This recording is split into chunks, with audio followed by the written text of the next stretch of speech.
자, 안녕하세요. 이제 시험 기간이라서 심신이 많이 바쁘겠죠? 나 역시 상당히 지금 심적으로 엄청 스트레스를 지금 받기 시작 중인데, 당장 내일 모레 시험인데 이거 예시 문제 언제 문제까지 내라고 이거 환장하겠네. 그래서 어쨌든 내일 어느 안만 늦어도 내일 저녁 때까지 내놔야 되겠지.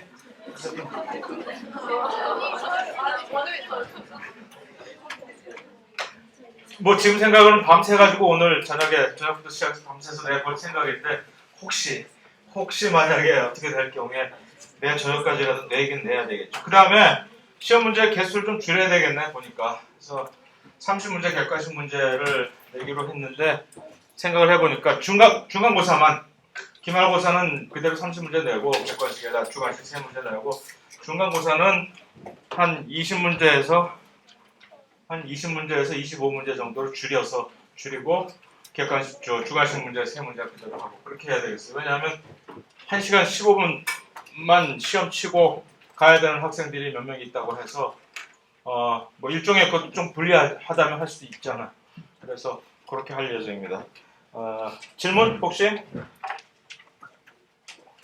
여러 가지 질문들 중에 그거 일일이 다 제가 응대를 해야 되는데 아직 뭐 시간이 없어서 그러고 있는데, 그 중에 하나, 자, 이 중에서 요 주변부 단백질이 이거 친수성일까 소수성일까라는 생각을 몇 분이 질문을 했었는데, 어떻게 생각하세요 이거? 왜? 막에 못 들어가니까? 일단 얘가 그렇지 친수성이다 소수성이다라는 것을 이제 추론을 할 때 여태까지 배운 것을 이제 기준으로 해갖고 할 때 어떤 근거를 가지고 여기서 친수성이다 소수성이다, 물론 뭐 찍는 거야 50대 50이니까 친수성 아니면 소수성이겠지. 하지만 할 때 뭘 가지고 지금 이거를 클루를 삼을까? 일단 주변부 단백질은 그러면 누구랑 이렇게 붙어 있게 되냐, 그거부터 생각을 해야 되지 않을까요? 아니, 주변부 단백질은 뭐야? 정의상 주변부 단백질이란 막단백질과 막단백질 중에서도 이 막 내재성 단백질과 막에 붙어 있긴 한데, 이렇게 주변부 단백질과의 큰 차이는 이 친구들은 밖으로 노출되어 있는 이 막 내재성 단백질의 표면과 이렇게 상호작용을 한다는 게 특징 아닐까요? 그죠? 그러니까 얘네들이 막에 붙어 있는 이유는 얘네들이 오로지 막에 붙어있는 이유는 밖에 삐죽 나와있는 그 단백질들과의 상호작용 때문에 그렇다는 얘기죠. 그렇다면 이들이 소수성일까 친수성일까? 라는 생각을 해보면, 밖으로 노출되어 있는 이 부분이 지금 막 내재성 단백질이라고 칩시다. 그 중에서 요 부분이 친수성일까 소수성일까? 왜? 수용액상으로 노출이 되어 있는 표면 부분은 친수성이 있는 아미노산들로 이루어져야 되겠죠. 그러면 이들과 결국은 이렇게 상호작용을 해야만 하는 요 주변부 단백질들은 어떨까? 친수성이겠죠. 이들이 소수성이면 친수성과 결합을 못할까요? 그래서 그런 식으로 생각을 하면은 이들은 뭐 모든 100이면 100 다 그렇다는 얘기는 아니겠지만 아마 친수성일 것이다라는 것을 추론할 수가 있겠죠. 자, 또 한 가지, 이 주변부 단백질과 뭐 얘기를 꺼냈으니까 오히려 잘 됐다 싶어서 또 꺼내는데, 이 주변부 단백질과 내재성 단백질에 이들이 수송되는 경로상에 아주 큰 차이점은 뭘까요? 일단 만들어지는 장소부터, 이들이 만들어지는 장소는 동일하다. Yes or no? 왜? 이들이 만들어지는 장소는 어디일까?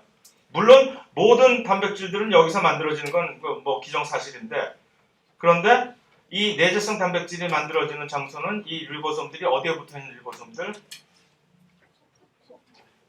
소포체에 붙어있는, 조면소포체 표면에 붙어있는 리보솜들에 의해서 만들어지겠죠. 그렇지? 그래야만 이들이 막으로 이렇게 딱 수송이 되니까.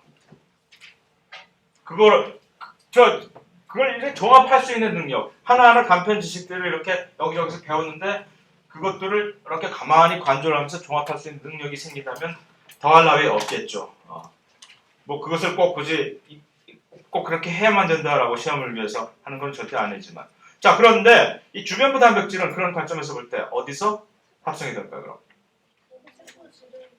그러니까 둥둥 떠다니는 프리랜서들한테서 그렇겠지? 이들은 조면소포 체질로 꾸겨 넣어지는 애들이 아니잖아.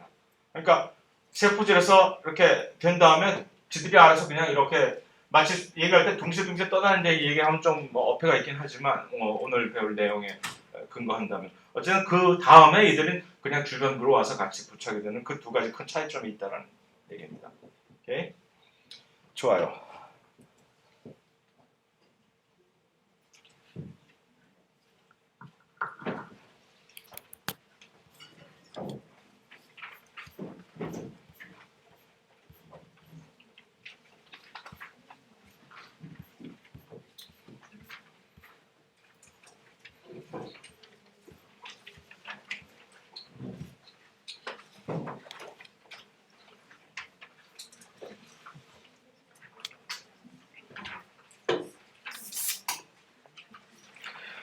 자, 오늘 그래서 세포 골격을 이제 계속해서 끝내 보고자 이렇게 노력 중인데,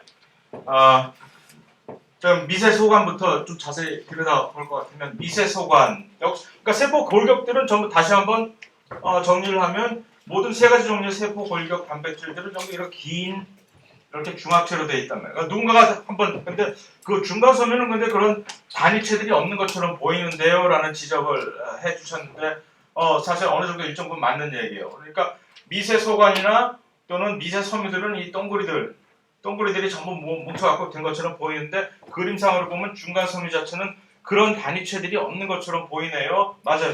잘 보셨어요.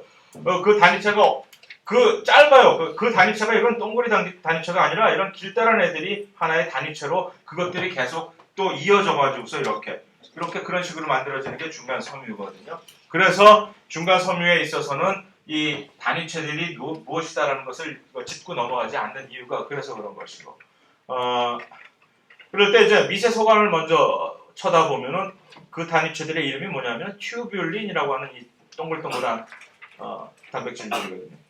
단백질을 얘기를 할 때 생물학에서 동그란 애들은 주로 글로뷸라라고 구형체 글로뷸라라는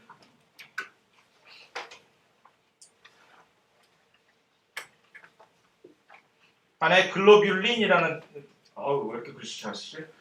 린이라는 이것은 이 동그란 애들은 주로 제네릭한 그래서 이뮤노글로뷸린이라는 얘기가 항체들을 전부 이뮤노글로뷸린이라고 얘기를 해요. 그 항체들이 전부 동글동글하게 되어 있는데 히모글로빈 그 역시 비슷한 얘기를 히모글로빈이 이렇게 동글동글한 단백질이기 때문에 그래서 글로뷸라라고 하는 그런 동그란 형태의 단백질이 있는가 하면 또는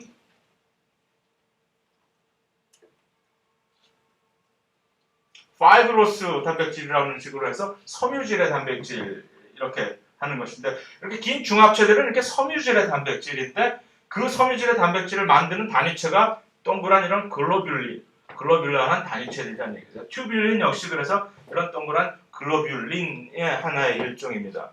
그런데 이제 한 가지 그 중에서도 특히 우리가 염두에 둬야 될 것은 얘네들이 그래 전부 뭉치는데 뭐가 필요한가? 뭐든지 간에 뭐 그런 식으로 얘기할 건 아니지만 이 튜뷸린이라는 이 단백질들이 GTP를 이렇게 자기들이 안에 간직을 할 수가 있거든요. GTP가 뭐지요? ATP하고 비슷한 친구지? 그렇지? 구아닌 트라이파스포티드라는 이 뉴클리오타이드라는 얘기죠. 그러니까 뉴클리오티드예요, GTP가. 그러니까 ATP도 뉴클리오티드고 GTP도 뉴클리오티드고 그다음에 또 뭐가 있을까? CTP가 있을 것이고 그 다음에 TTP가 있을 것이고 하는 식으로 그 네 가지 종류 그 중에 하나인 뉴클리오티드 GTP를 그 안에 간직을 하게 되면 그제서야 자기네들이 이렇게 안에 뭉쳐질 수 있는 활성화된 형태로 이렇게 준비가 된다는 얘기죠. 이런 식으로. 그래서 두 개 종류의 하나는 알파고 하나는 베타라고 하는 두 개의 튜뷸린이 있어요. 알파, 베타. 그래서 그들이 먼저 이런 식으로 먼저 합쳐진 다음에 이 빨간 지금 여기서 빨간색으로 나와 있는 이것이 뭘까 하면 GTP. GTP가 이렇게 들어가 있을 때에만 알파와 베타가 이렇게 같이 서로 이제 결합을 할 수가 있으면서 그럼 그 결합된 모습이 이런 식으로 약간의 아령 비슷한 모양이 되는 거지. 이렇게 둘이.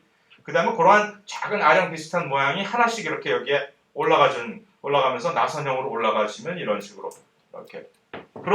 이런 식으로 이제 구성이 되기 때문에 중요한 건 절대 아니지만 이 일반 생물학 관점에서 여기를 하나를 쫙 칼로 잘라가지고서 이렇게 쭉 올라가고 있는 이 튜브, 미세소관, 마이크로 튜뷸의 한 단면을 이렇게 쫙 잘라서 이 위에서 이렇게 쳐다보게 되면은 언제나, 여기서 자르는 게 아니라 맨 위에서 언제나 쳐다보게 되면은 언제나 바깥쪽은 이 베타 튜뷸린이 이렇게 그것을 짜고 있게 되는 거예요. 얘가 그러니까 이렇게 헷가닥, 요 모양이 이렇게 헷가닥해서 이쪽 방향으로 세워져가지고 언제나 이렇게 놓여지게 된다는 그런 얘기가 되겠죠.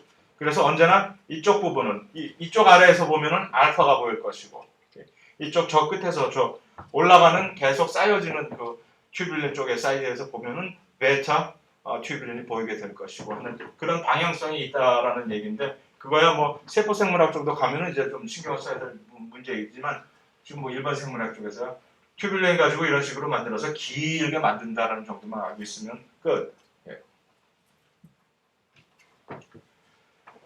그래서 얼핏 기능을 우리가 살펴봤잖아요. 지난 시간에 형태 유지하는 거, 소기관, 세포 소기관들을 전부 예를 들어서 골지 같은 것들을 제대로 안 움직이게 고정시킨다는 거, 그 다음에 길을 제공해 준다는 것, 수성 소낭의 이동 경로를 큰 길, 특히 이건 대로 미세 소관이 제공해 주는 길은 주로 큰 길이에요. 고속도로라든가 큰 무슨 뭐 세종대로라든가 하는 식의 큰 굵직굵직한 대로들을 제공을 해주고 또 세포 분열을 어떤 식으로 세포 분열은 누가 어떤 식으로 이것을 만들어준다고 그랬죠? 염색체를 딱 여기다 허리에 끼워갖고 끌어당기는 방추사라고 하는 것이 이제 미세소관에서 만들어지기 때문에 그 다음에 세포의 운동성이라는 것은 이제 선모와 편모 같은 이렇게 실 같은 것들이 이렇게 움직여주면서 하는 그런 여러 가지 기능들을 미세소관이 갖고 있는데 자 그런데 이 소위 말하면 미세소관의 역동적인 불안정성, 다이나믹 인스터빌리티라고 하는 성질이 사실은 미세소관이 우리 몸에서 이제 여러 가지 제공을 해주는 기능들과 연관돼서 엄청나게 중요한 성질입니다. 여기. 그것을 얼핏 관조할 수 있는 하나의 성질은 텍솔이라고 하는 그 유명한 항암제. 이것은 저 미국 서해안 지방의 어떤 특별한 이 나무 껍질에서만 처음에 추출을 해가지고서 거기서 하면은 키모세라피를 할 때 항암 치료 키모세라피를 할 때 이 텍솔이 주 원료가 돼가지고서 이렇게 사용을 합니다. 그러니까 엄청나게 좋은 아주 강력한 항암제고 그런데 이게 원래 그렇게 항암제로서 작용하는 이유가 이 미세소관의 구조를 그러니까 길다란 구조 있잖아요. 이 중합체가 형성된 그 길다란 구조를 안정화시키는 그런 역할을 해서 항암제로 쓰인대. 그래? 그런데 이제 반면에 한국말로 이제 콜키친이라고 발음하면 뭐 좋을 것 같은데 콜키친이라는 하나의 이 약품은 이름 자체를 굳이 외워야 될 필요는 전혀 없는데 이 약품은 미세소관을 반대로 그러니까 효과가 텍솔과 아주 정반대의 효과를 가지고 있어요. 그러니까 미세소관을 이 중합체를 전부 분해시켜서 전부 튜뷸린 단위체로 전부 뽀개버리는 기능을 가지고 있단 말이에요. 그런데 이거 역시 그러니까 항암 기능을 가지고 있어요. 물론 이것을 항암제로 사용을 하지는 않지만 어쨌든 이거 결과적으로 이거 역시 세포 분열을 항암제로 쓴다는 얘기는 왜 항암제로 쓸 수 있죠? 세포 분열을 막아버리기 때문에 항암제로 쓰는 거예요. 이거 역시 세포 분열을 정지를 시켜버려요. 이게 어떻게 된 거지? 아니 둘 다 한쪽은 길게 느리고 한쪽은 완전히 다 뽀개버리는데 둘 다 세포 분열을 정지시키다니 여기서 힌트를 얻을 수 있는 게 바로 이 소위 말하는 미세소관의 역동적인 불안정성이라는 얘기거든요. 어째서 이럴까? 왜 미세소관에 작용하는 두 가지의 정반대 방향의 이 약이 둘 다 똑같이 세포 분열을 억제시키는 방향으로 그것을 작용을 하게 될까라는 것을 혹시 한번 왜 그럴까요?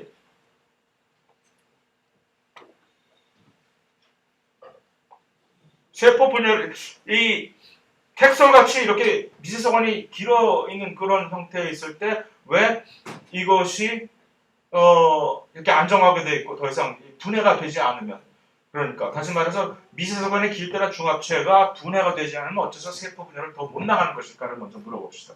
두 번째, 콜기침이야 조금 더 이해가 쉬울 거 아니에요. 미세소관 형성이 안 되면 예를 들어서 방추사 형성이 안 될 거 아니야 뭐 하는 식으로 해서 세포 분열이 안 될 거 아니라고 생각하기 쉬운데, 그런데 이 텍솔의 경우는 미세소관이 완전히 이렇게 중합체가 이제 안정화시키면 뭐 우리가 좋을 거 아니야 세포 분열을 하기에. 그런데 이게 안 돼? 왜 그럴까? 그 얘기는 우리 몸 안에서, 세포 안에서 이 미세소관을 계속해서 마치 모래성, 바닷가의 모래성처럼 이렇게 파도가 밀려와서 완전히 허물어 버렸다가 다시 쌓고 또 허물어 버렸다가 다시 쌓고 하는 식으로 그것을 계속 사이클링을 계속 한다는 얘기예요. 역동적으로 불안정, 원래 이 자체가 그렇게 불안정해요. 그래서 빠른 시간에 이것을 재생시켜줘요. 부셔버려야, 원래 있던 기관을 부셔버려야 그걸 가지고 그 재료를 갖고 재생해서 리사이클하고 다른 거 만들고 하는 데 쓴다는 얘기죠. 그래서 그 도로를 깔고 있던 그 미세소관, 원래 도로를 깔고 있던 미세소관이 세포 분열을 할 때쯤 되면 그거 이미 다 부셔가지고 일부러 부셔가지고 그걸로 방추사를 다시 만들고, 그랬다가 빨리빨리 움직여야지. 방추사 다 해서 세포 분열 끝나면 그거 다시 다 부셔버린 다음에 그걸로 다시 똑같은 재료 가지고서 다시 또 다른 도로 만들고, 마치 집을 짓는데 한 집 지어놨다가 금방 5분 만에 다 부셔버리고 그 벽돌을 가지고 다시 또 다른 집 짓고 하는 식으로 막 움직이듯이 그렇게 해야만 된다는 얘기죠. 그런데 텍솔로 그것을 못하게 막아버리니까, 원래 있던 대로가 있는데 그 텍솔이 딱 있으면 그 대로를 뽀개지를 못하니까, 그 뽀개는 걸 누가 특별히 막 일부러 뽀개는 게 아니라 원래 그런 식으로 이렇게 자연적으로 무너지게 돼 있거든요. 얘네들 입자가 조금 시간이 지나면 그럼 이제 무너지는 거 갖고 주워서 딴 걸 써야 되는데 이게 안 되니까, 그래서 세포 분열의 진행이 안 되는 그런 얘기가 됩니다. 중심체라고 하는 것이 원래 거기서부터 이제 근원이 동물 세포에서만, 식물이나 곰팡이 세포에서는 이 중심체라는 것을 발견할 수가 없다라는 얘기가 되는 것이죠. 동물 세포에서만 이 중심체라고 하는 것에서부터 시작을 해가지고서 이 미세소관의 중합체들이 쭉 뻗어나오게 되거든요. 그래서 우리는 그것을 한마디로 무슨 MTOC, Microtubule Organizing Center라고 이렇게 얘기를 할 수가 있는 건데, 중심체가 뭘로 이루어졌을까라고 생각을 해보면, 그러면 중심체라는 것을 처음에 구성하는 하나의 미세소관의 밑둥이, 미세소관이라는 중합체의 한 밑둥이 구실을 하는 것과 그것을 우리는 센트리올이라고 얘기를 합니다. 그래서 중심립이라는 것이 마치 미세소관하고 미세소관의 하나의 그 중합체의 단위, 그 하나의 밑둥 비슷하게 나무의 밑둥처럼 그렇게 생긴 것을 우리는 중심립이라고 하면서 그 주변부에 이렇게 여러 가지 허여멀건한 단백질, 그러니까 이렇게 미세소관 비슷한 이런 것과 그 주변부를 허렇게 뭐 이상한 것들이 막 쌓인 그것들이 이제 단백질이라는 얘기지. 그래서 중심립과 단백질을 합해서 중심체라고 전체적으로 이렇게 얘기를 하는데, 보통 핵 바로 옆에 주로 이렇게 동물세포에서 이렇게 기다리고 있어요. 그러니까 여기서부터 모든 것들이 다 생성이 되는 것이기 때문에 사실 세포 분열을 할 때 핵막이 없어져 줘야 이 그 안에 들어가서 여기서부터 방추사가 새로 또 만들어지는 것이니까, 핵막이 없어져 줘야 여기서 방추사들이 가서 염색체들을 하나씩 마치 우리가 이쑤시개로 하나씩 집어 먹듯이 이렇게 각각 연결을 시켜주기 때문에 핵막이 반드시 세포 분열 전에 없어져 줘야 되는 이유이기도 합니다. 그런데 이것이 편모하고 선모를 형성하는 밑에 있는 기본 구조하고 너무 다 똑같다라는 얘기예요. 흡사. 왜 이렇게 똑같을까? 편모와 선모가. 나중에 알고 봤더니 원래 이거 자체가 여기 이렇게 딱 생겨있는 요것이 어디서 생겨난 거냐 했더니, 원래 하나의 어디서 우리가 얻게 된 편모, 이 수정이 이제 이루어지게 되면 어디서 우리가 편모를 하나 얻게 되잖아요. 그 편모 세포가 일로 와서, 편모 세포가 아니라 그 편모가 일로 와서 이렇게 퇴화해가지고 갑자기 중심 립으로 변해가지고 그때부터 이제 그 중심 립의 근원이 되어버린다 하는 얘기죠. 그때부터 시작을 해서 이제 모든 이 세포 안에 있는 여러 가지 미세 소관들을 막 만들어내는 하나의 센터 구실을 해준다라는 그 정도의 약간의 얘기. 그래서 편모 구조, 하나의 편모 구조를 이렇게 단면을 보여준 것인데, 그냥 보여준 이유는 이것이 아까 보여준 중심립과 너무도 똑같다라는 것을 그냥 강조하기 위해서 보여주는 것일 뿐, 뭐 그 이상의 요 밑둥이가 이렇게 또 되어 있거든요. 위는 이렇게 되어 있지만 현모의 밑둥을 보면 중심 밑에 그 구조와 너무 단면이 동일한 그 구조다라는 거. 자, 미세 소관의 운동 단백질 뭐 이렇게 움직인다고 내가 무슨 괜히 농담 삼아서 얘기를 했잖아요. 이렇게 막 들고 이렇게 움직이는 그 운동 단백질 두 가지 종류가 있는데 카이네신과 다이네인이라고 하는 두 가지 운동 단백질은 중요한 것은 그 둘이 서로 반대 방향으로 미세 소관에서 움직인다고 합니다. 어느 쪽이 이쪽으로 어느 쪽이 마이너스 사이드로 움직이는지 그것은 알 필요 없지만 어쨌든 둘이 같이 가다가 서로 만나면 그럼 진짜 총 들고 서로 결투를 해야 되겠네. 진짜 그렇게 할 수도 있어요. 그래서 둘이 서로 막 만나서 부딪힐 경우에 서로 갖고 가던 것들을 내가 가져갈 거야, 네가 가져가냐 하면서 서로 싸우다가 힘센 사람이 이겨가지고서 가져가는 경우도 있게 됩니다. 어쨌든 웬만한 경우에 두 개 서로 다른 운동 단백질이 만나지 않으면 좋겠지만 그렇게 만나게 될 수도 있다라는 어쨌든 서로 반대 방향으로 일어나는 두 가지의 운동 단백질. 자, 운동을 하려면 뭐 에너지가 필요할 거 아니에요. 그렇죠?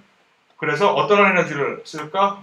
목에서 ATP를 이렇게 뽀개는 ATP가 ADP로 이렇게 분해가 되는 과정에서 이렇게 에너지가 나오는 그 ATP 가수 분해를 그러니까 이거 한 발이 전부 그렇게 나오는 거지. 그 운동 단백질이 딱 들고서 한 발짝 움직이는 때마다 한 번씩 ATP의 가수 분해가 이루어지면서 이게 단백질의 구조가 이렇게 변해가는 거죠. 그 움직이는 모습을 이렇게 보여주고 있는 것일 뿐. 그래서 한쪽은 카이네신이 소낙을 들고 지금 움직이는 모습과 이쪽은 다이네인이 아무것도 안 들고 있네 혼자.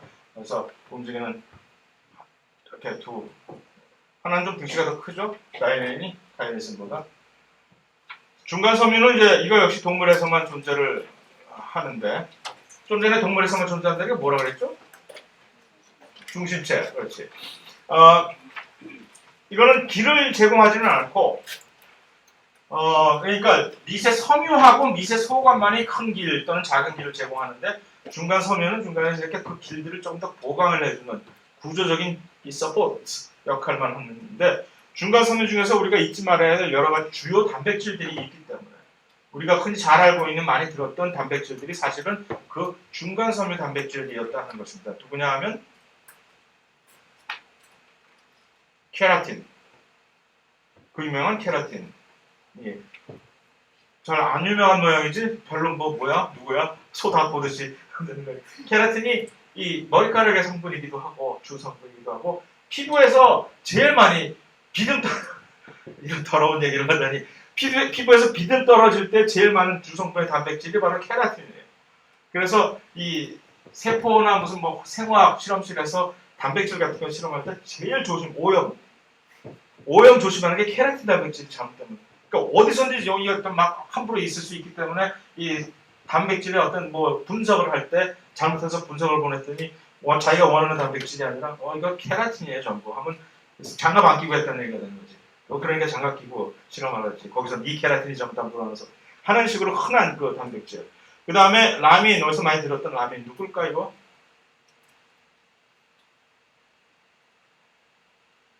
그 졸업증의 원인이 됐던 그것이 안 돼. 그 라민 역시 이 중간 섬유이고 등등. 그 다음에 신경세포에는 엄청나게 또 이런 비슷한 종류의 신경섬유라고 우리가 이름을 짓는 뉴럴 필라멘트라고 하는 그런 것들도 있고. 그래서 중간 섬유가 엄청나게 중요하다라는 그 정도의 얘기.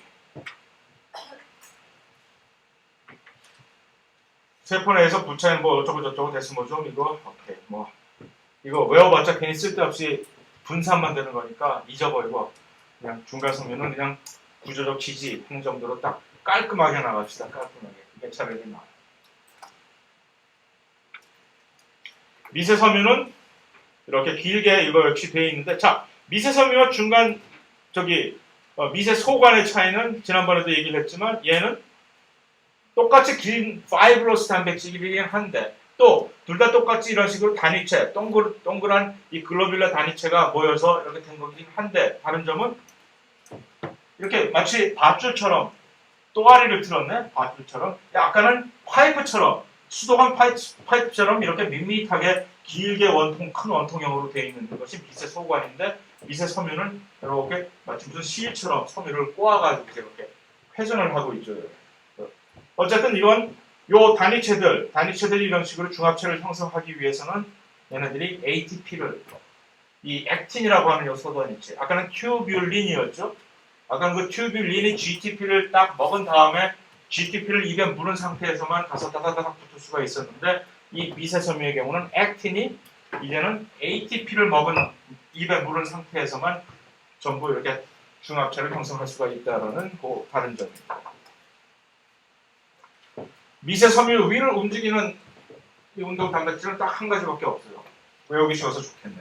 마이오신이라고 하는, 한국말로는 미오신이라고 얘기하는 그 유명한 마이오신 이 운동 단백질인데, 하나의 특이한 점은 이 마이오신이 우리의 근육 세포에서는 좀 특이한 형태로 구조를 자기들이 변신을 해가지고서 그냥 운동을 단순히 모든 소기관들을 이렇게 움직이는 운동 단백질로 작용하는 것이 아니라 마치 이렇게 갈고리처럼 이 액틴 자체를 막 끌어당기는 갈고리 역할을 해가지고 그것 때문에 우리가 이렇게 근육을 수축을 할 수 있는 그런 원동력을 제공해 줍니다. 그래서 이 미세섬유에 있는 이 마이오신 운동 단백질 역시 이렇게 소낭과 소기관들을 이동하는 이런 운동 단백질 역할도 물론 하지만 그런 것들이 근육세포에서는 다른 형태로 이렇게 돼가지고서 이런 식으로 운동 단백질이 원래 이 보통 다른 근육세포가 아닌 데서는 이렇게 얘가 들고서 움직이게 됩니다. 얘는 좀 특이한 점이 상당히 롱다리죠. 아까 그 다이네인이나 무슨 카이넥슨의 다리를 잠깐 눈여겨봤으면 걔네들은 진짜 완전히 다리가 요만하게 짧은 그런 애들이었는데 얘는 오유 그래서 한 걸음 걷는 게 이렇게 엄청나게 길게 걷겠네. 롱다리에 맞아. 왜 이럴까? 쓸데없는 걸 괜히 묻지? 뭐 그럴 수도 있는 거지. 그렇게 생겨 먹었으니까 그런 거지. 그런데 혹시 얘만 왜 이렇게 특이하게 마이오신은 액틴 위를 걷고 있는 마이오신은 왜 이렇게 다리가 길까? 라는 걸 혹시 의아하게 생각해 본 일 없어요? 없겠지 물론 처음 봐 이런 거 얘기하겠지.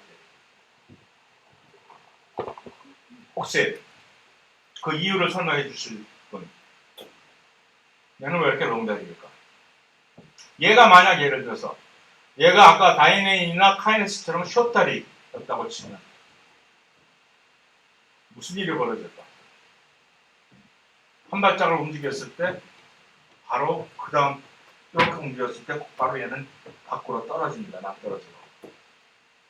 이 액틴이 생겨먹은 것을 보세요. 얘가 지금 액틴의 두 번째 다리가 어디를 짚고 있는지. 여기가 지금 액틴의 한 다리, 마이오신의 한 다리와 그 두 번째 다리가 짚고 있는 부분이 지금 어떻게 특이적으로 되어 있는지 보세요. 둘 다 이렇게 가장 높은 데 올라와 있는 평평한 그 표면이란 말이에요. 이게 조금만 더 짧아지면 이게 각도가 얘는 이렇게 꼬여 있기 때문에 그러면 하면서 이렇게 떨어져 버리겠지. 그래서 정말로 액틴 자체가 이런 식으로 이렇게 회전을 하면서 이렇게 나선이기 때문에 그 나선을 회전을 하는 동안에 이 돌출되어 있는 부분만을 짚고 마치 냇물에 징검다리 이렇게 짚고 넘어가듯이 그 부분만 밟으려고 이렇게 다리가 길어야만 되는 거예요. 이런 거 굳이 어려울 거 없는 하나도 어려울 거 없는 내용이지 이거죠. 그냥 얼마든지 누군 이해를 할 수 있는 내용 아니에요? 아닌가? 아니면 말고. 자, 그래서 뿐만 아니라 근육 수축을 하는데 아까 얘기한 듯이 이렇게 근육세포에서 있는 마이오신 운동 단백질들은 자기들끼리 막 이렇게 서로 결합을 시켜가지고서 아까 그 다리, 그 롱다리였던 그 다리가 짧아지면서 자기들이 뭉쳐놨습니다. 그러면서 얘네들은 모든 운동 단백질들은 ATP 가수 분해를 통해 가지고 이렇게 한 번씩 이 위치가 바뀌는 이 구조가 변하는 걸로 해서 걸음도 같고 또는 이런 식으로 이렇게 잡아당길 수도 있고 해서 이 근육세포에서는 이걸 ATP 가수 분해가 한 번 될 때마다 한 번 딱 잡아당기고 풀리면 또 놓고 또 잡아당기고 하는 식으로 해서 이렇게 근육 수축이 이루어지게 되는 그런 기작을 발휘를 하는 겁니다. 또 세포 분열해서 허리띠 쫄라매는 아까 이 파란색으로 이렇게 보여주고 있는 건 미세 소관이라고 얘기를 했죠. 그 방추사. 반면에 동물 세포가 이렇게 끊어질 때 세포질 분열이라고 우리가 얘기한다. 그 끊어질 때는 또 미세 섬유가 중간에서 허리띠 계속 쫄라매듯이 땡기. 요게 미오신 운동 단백질이 이렇게 수축을 시키는 거하고 거의 비슷한 기작으로 이렇게 계속 수축을 시켜버리는 거예요.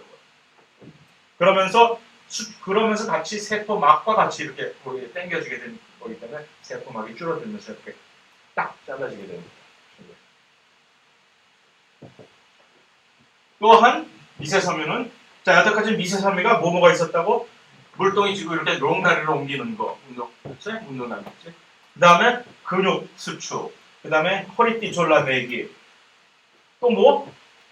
아메바나 대식세포가 이렇게 뭘 잡아먹을 때 쭉 뻗어나가는 자기네 세포 표면이 이렇게 쭉 뻗어나갈 수 있는 게 이게 뭘로 쭉 뻗는 거지 이게? 하는 게 참 희한한 것이 그러니까 우리가 큰 다세포 생물에서도 근육 수축을 이렇게 통해 가지고 이렇게 쭉 뻗을 수가 있듯이 이런 단세포 개체에서 세포 내에서도 이게 쭉 뻗는다는 것 자체를 미세섬유가 그런 식으로 이렇게 갑자기 짧은 시간 안에 자기 이 액틴 중합체를 쭉 늘렸다가 땡길 때는 그 중합체가 갑자기 빠른 시간에 빨리 분해가 돼가지고 그런 식으로 안 믿기죠. 그게 어떻게 그렇게 짧은 시간에 그게 가능한지. 얼마나 짧은 시간에 그러니까 그 액틴 소단체들이 쭉 중합체를 만들어야 이게 갑자기 있다가 쭉 뻗어가지고서 조기 옆에 지나다니는 세균을 잡아먹을 수가 있겠습니다. 하지만 그게 가능하다는 얘기죠. 아메바한테는 그것은 생명과 직결되는 일이니까 그런 식으로 해서 자기들이 음식을 먹어야만 그들의 음식은 그러니까 세균이나 무슨 효모라든가 하는 작은 그런 그래서 이런 식으로 위족이라고 하는 다리가 아닌데 가짜 다리라는 얘기죠. 위족 하는 그 자기 세포막 그 주위에 이 액틴 미세섬유가 쭉 뻗어가지고서 이걸 잡아당겨주는 그런 작용을 함으로써 어떤 물체를 집어가지고 이렇게 안으로 가져오게 됩니다. 이거 역시 우리의 백혈구 어떤 특정한 종류의 백혈구 세포가 어떤 세균이나 아니면 암세포를 이렇게 잡아먹는 과정에서도 그걸 똑같은 방식으로 하게 됩니다. 또한 식물세포에서도 포석정 같이 냇물에 이렇게 술잔을 띄워서 동동동 돌아갈 수 있게끔 이렇게 마치 액포를 중심으로 액포가 하나의 큰 무슨 뭐 연못이라면 연못 주위를 어떤 인위적인 어떤 이렇게 흐름이 있게 하는 그런 세포질 유동, 사이토플라즈믹 스트리밍이라고 해가지고서 이런 방향으로 뭐 어떤 것들이 움직일 수 있게끔 미세섬유들이 그런 방향으로 이렇게 배열이 돼 있어가지고서 어떤 물질들이 액포 중심으로 이렇게 마치 물 흐르듯이 이렇게 옮겨나가게 됩니다.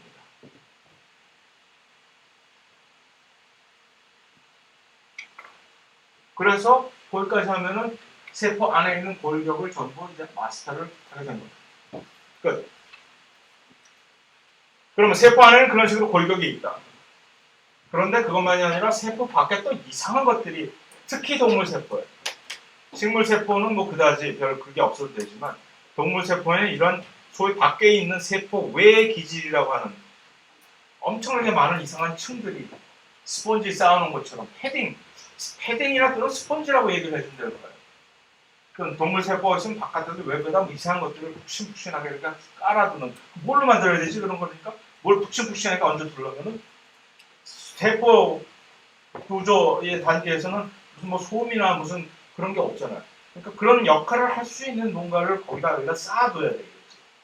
그것이 바로 이 세포 외 기질들인데 그걸 하려면 단백질들이 또 그것을 다 기능을 제공해 준다는 거예요. 그런데 단백질 그것만 가지고 하면 되는 것이 아니라 좀 단백질들이 푹신푹신하면서 이렇게 깔릴 수 있는 그런 단백질이 돼야 되니까 일단은 단백질의 형태가 글로뷸라라 해야 될까 아니면 파이브로스라 해야 될까?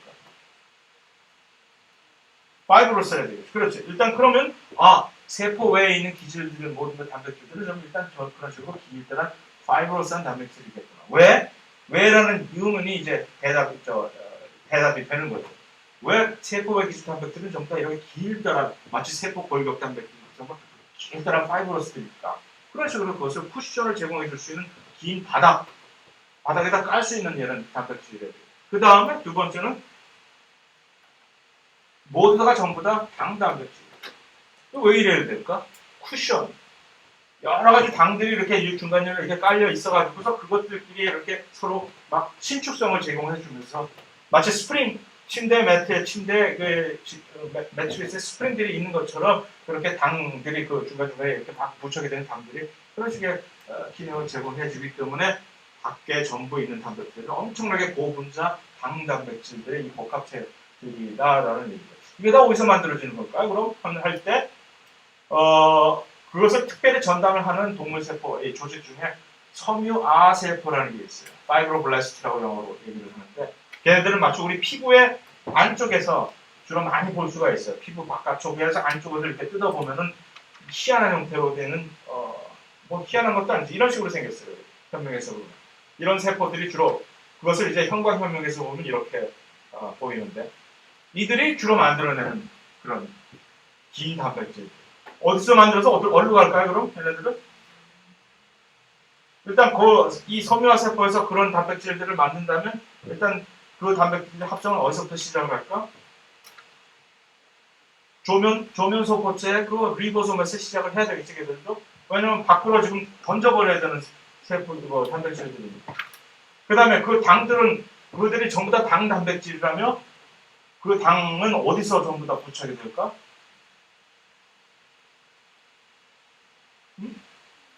일단 그 조면세포체 안으로 꾸겨 넣었을 때 첫 번째 막 당 붙일 것이고 또 그들이 고울지로 보내졌을 때 또 당 붙일 것이고 그래서 당을 엄청나게 밖에다 붙인 상태에서 길다는 단백질들이 결국 최종적으로 세포 막을 통과해가지고서 밖으로 휙 던져지면 그럼 그들이 밖에서 하고 이렇게 막 깔려있게 되는 거죠. 그래서 세포 외 기질 단백질 이거 도대체 어디서 만드는 거야? 섬유아세포가 만들었다면 걔네들이 만들어서 밖으로 내던진 거예요.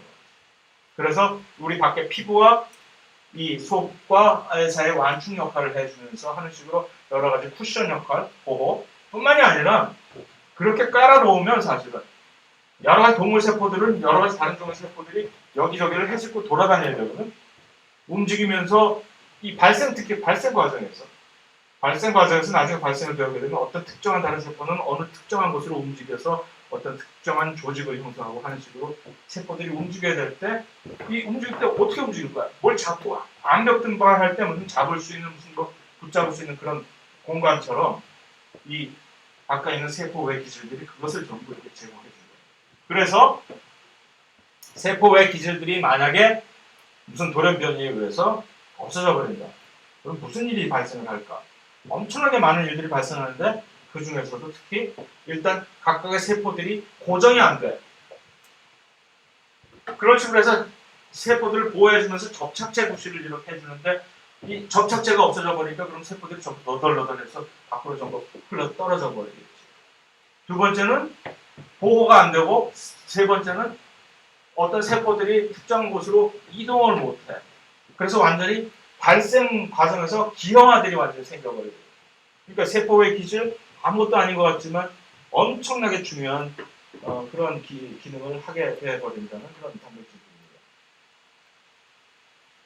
그래서 이제 이 섬유화 세포들이 주로 발견될 수 있는 위치를 이렇게 보여주는 것인데 이 바깥이 에피더미스라고 하는 세포 이 표피 바로 밑에 층에서 주로 이렇게 있으면서 여기다가 막 계속 그런 세포 외 기질 단백질을 깔아놓는 거죠.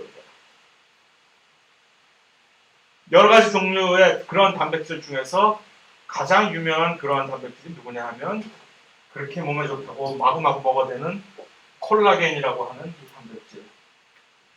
길다란 신축성이 엄청나게 좋은 단백질이기 때문에 그래서 그 콜라겐들이 밖에서 그렇게 있으면서 이렇게 푹신하게 이렇게 깔아주는 것이고 그 다음에 또 뭐 프로테오글라이칸이라고 하는 뭐 엄청나게 당들이 많이 있는 그런 단백질들도 있고 연골 같은데 이 프로테오글라이칸이라고 하는 이런 것들이 많이 있어야만 이렇게 푹신푹신하게 해주는 것이고 하는 거의 하나하나를 딱딱 외워가지고서 이게 뭐다 한 걸 할 필요가 전혀 없지만 전체적으로 모든 이런 식의 세포의 기질 단백질이 이런 식으로 바깥에서 이렇게 공통적으로 제공해주는 기능을 그냥 어렴풋이나마 이해를 할 수가 있습니다. 푹신푹신. 그 다음에 불을 불러들이는 거예요. 푹신푹신 하면서 이렇게 다른 세포들이 도망가지 못하도록 서로 이제 붙잡아 매주는 접착제 구실을 또 해줄 수가 있고. 그 중에서 특별히 한 가지, 여러 가지가 있지만 그 중에서 특별히 또 한 가지 그 세포의 기질 단백질이라고 간주가 되면서 중요한 것 중 하나가 이 친구들.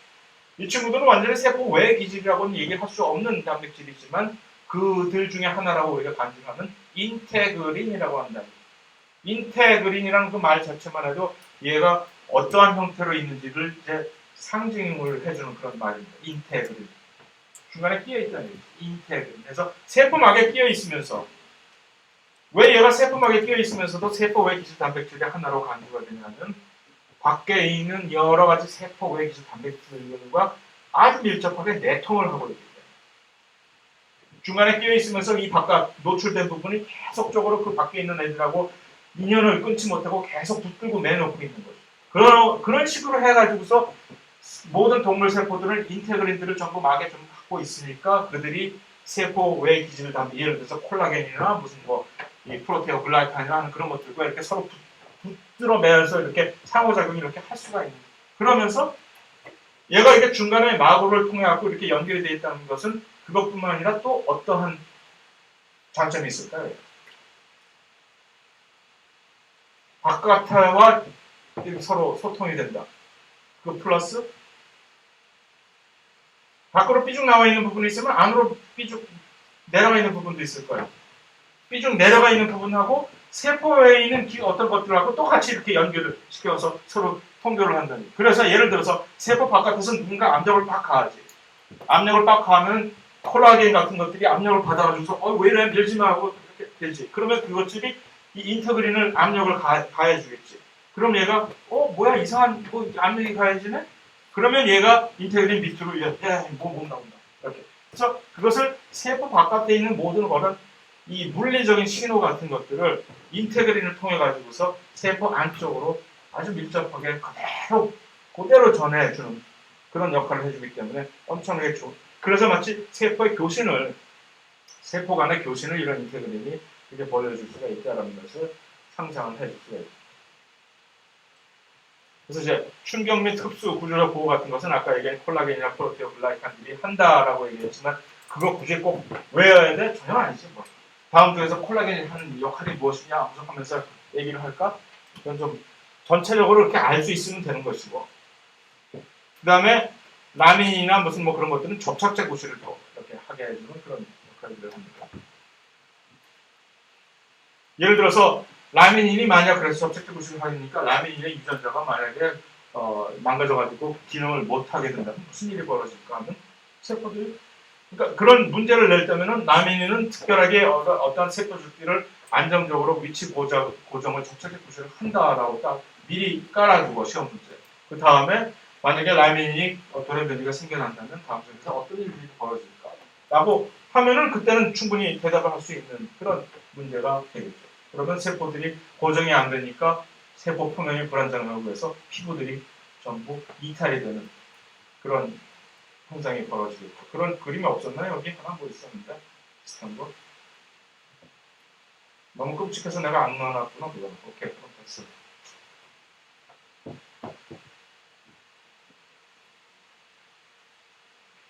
그 다음에 인테그린 같은 것들이 세포들 간의 교신 및 세포 이동에 이렇게 관여할 수 있는 이유는 무엇인가라고 만약 묻는다면 인테그린이 세포 교신에 어떻게 이용이 될 수 있는가? 세포막을 중심으로 관통을 하고 있기 때문에. 그러니까 인테그린은 뭐가 있을까요? 인테그린 단백질 구조에는 어떤 특별한 뭐가 있을까? 막관통 나선 구조가 당연히 있겠죠. 그렇지? 맞아요. 막관통 나선 구조가 있어가지고서 인테그린은 그 막에 이렇게 끼어들어갈 수가 있죠. 그러면서 그렇기 때문에 세포 바깥과 세포 안, 세포질 사이에 어떤 연결을 할 수 있는 능력이 되기 때문에 그래서 세포들 간의 교신.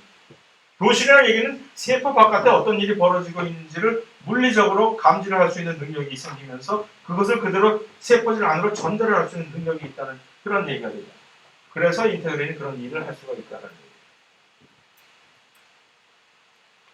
비슷한 예로 이 세포 부착 분자들이라고 하는 여러 가지 다른 종류의 분자들이 각각의 다른 종류의 세포, 동물 세포에 있어요.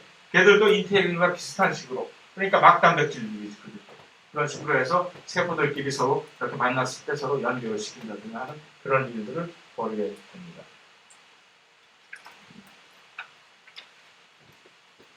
그래서 특히 인테그린 같은 것들 또는 또 다른 그런 단백질들이 이런 식으로 세포와 세포 바깥과 세포 안을 연결시킬 수 있는 중요 끈들은 사실은 세포 골격 단백질들을 세포질에서 같이 묶어둠으로써, 그러니까 인테그린이 예를 들어서 인테그린은 액틴하고 바깥에서는 콜라겐하고 딱 잡으면서 안쪽에서는 액틴하고 이렇게 연결을 시켜가지고 자기들이 이렇게 그러면 어떤 일이 이렇게 콜라겐에 의해서 어떤 일이 물리적으로 압력이 가해지면 그것을 액틴한테 전해줘가지고서 야야야 이런 일이 벌어졌어. 그러면 액틴이 찌 밑에 그 신호를 또 이렇게 전달을 해줄 수가 있고 하는 뭐 여러 가지 다양한 경우에 예가 있지만 하나의 예를 들자면 그런 식으로 일이 벌어진다라는 얘기입니다. 그래서 만약에 그것이 잘못되면은 세포 바깥과 세포 안쪽을 이렇게 연결시키는 어떤 그러한 일이 만약 잘못되면 혹시 무슨 일이 벌어질까라고 물으면 그 중에 대표적으로 두 가지 예를 이렇게 보여드립니다.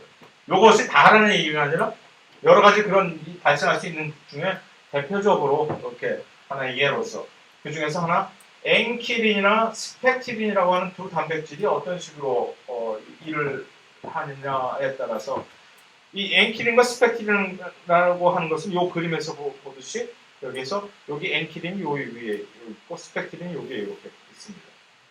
그러면 세포질 바깥에 이런 식으로 이렇게 인테그린 같은 것들과 인테그린이 이렇게 세포 바깥을 이렇게 감지를 하고 있는데 세포 안쪽에서 어떤 경우에는 엔키린과 스펙티린하고 이런 식으로 연결을 구조적으로 하고 있단 말이에요. 다시 말해서 그래서 이것을 세포질에서 이 철골 대들보 역할을 이렇게 해준다라는 얘기를 할 수가 있다는 거예요. 만약에 그게 안 되면 예를 들어서 적혈구 같은 데서 만약에 이 엔키린이나 스펙티린 같은 유전자가 기능을 발휘 못한 돌연변이가 생겼다. 그럼 그런 적혈구는 어떻게 되느냐? 터져버린다. 그래서 이 히몰리틱 터져버리는 거죠. 그래서 그러면 적혈구들이 좀 터져서 없어져버리기 때문에 빈혈이 생기는 그런 세포 자체가 그러니까 왜 그거 아니 이거 뭐 하나 없다고 죽기라도 해요? 아니 정말로 죽는 그런 요거 없으면 완전히 세포 구조가 허물어져 버리기 때문에 이게 팡 터져버리는 그런 심각한 결과를 초래한다. 또 그것뿐만이 아니라 근육세포에서는 또 따로 또 특별한 종류의 단백질 디스트로핀이라고 하는 그런 단백질을 만들어냅니다. 요것은 이제 이런 식으로 연결이 되어 있어요. 바깥에 라미닌이라고 이렇게 바깥에 아까 있는 그 뭐 접착제 구실을 할 수 있는 그런 단백질이라고 얘기를 하잖아요. 그것과 누가 이렇게 연결을 근육세포를 시켜주느냐 하면은 안쪽에서 마치 이거 역시 비슷한 대들보 비슷하게 세포막을 대들보 비슷하게 디스트로핀이라고 하는 단백질이 요 밑에 누가 있지? 액틴하고 이렇게 같이 중간을 연결시켜주는 요게 있는데 요게 이렇게 유전적으로 예를 들어서 합성이 안 된다거나 또는 이것을 연결시켜주는 이 당단백질이 이 바깥에서 없어진다거나 유전적으로 그러면은 이 머스큘라 디스트로피라고 하는 근육 위축증 MS라고 좀 흔히 얘기를 해요. 그것이 바로 이것 때문에 생기는 거거든요. 이게 어떻게 되면 그러면 근육 세포들이 전부 발달이 안 되버려요. 그 단백질 하나 없다고 해서 그러면 모든 근육 세포들이 발달이 안 되버리면 원래 채워줘야 될 그 근육 자리에 지방세포가 들어와서 앉아버리기 때문에 그럼 그 지방세포들은 힘을 못 받게 됩니다. 그래서 이렇게 되버리는 거예요. 이거 될 뿐만, 그러니까 근육이 발달해야 될 때 근육이 없어요. 그래서 모든 이 머스큘러 디스트로피, 근육 위축증을 겪게 되는 환자들은 전부 휠체어 신세를 질 수밖에 없어요. 아주 발육도 아주 약해지고.